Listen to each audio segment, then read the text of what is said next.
大家好，欢迎来到 Draco Chinese， 我是小宝，一只正在学习中文的大熊猫。大家好，我是小龙。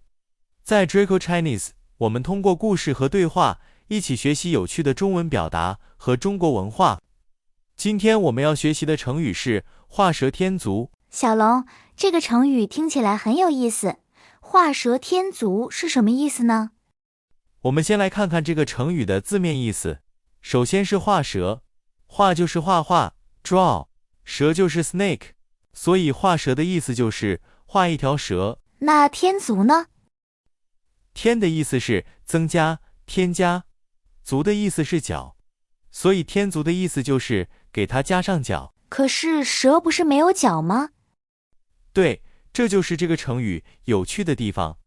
画蛇添足的字面意思就是给蛇画上脚，但是蛇本来就没有脚，所以这样做其实是多余的事情。原来如此，那这个成语有什么故事吗？当然有，这个故事发生在古代中国。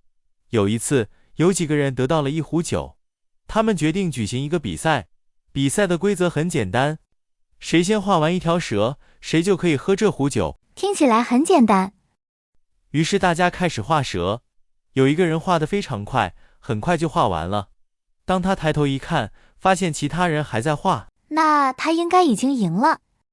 是的，但是他觉得时间还很多，于是做了一件事情，他开始给蛇画脚。给蛇画脚？没错，就在这个时候，另外一个人刚好画完了蛇。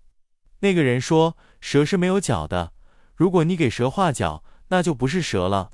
然后他拿起那壶酒，把酒喝掉了。所以第一个人本来赢了比赛，但是因为做了多余的事情，最后反而输了。完全正确。所以后来人们就用画蛇添足来形容做了不必要的事情，反而把事情弄坏了。那我们在生活中什么时候可以用这个成语呢？比如说，你已经写好了一篇很好的文章，但是后来又加了很多不必要的内容，结果文章变得很乱。那就可以说这有点画蛇添足。对，再比如说，一个设计已经很简单、很好看了，但是有人又加了很多装饰，结果反而不好看了。那也可以说画蛇添足。没错，所以这个成语提醒我们，有时候简单就是最好的，不要做多余的事情。今天我们学到了一个很有意思的成语，画蛇添足。如果你想阅读今天这一集的完整学习文本，可以在 Draco Chinese App 里查看，在那里你可以慢慢阅读今天的故事、解释和例句。在 Draco Chinese App 里，你还可以从零基础课程开始学习中文。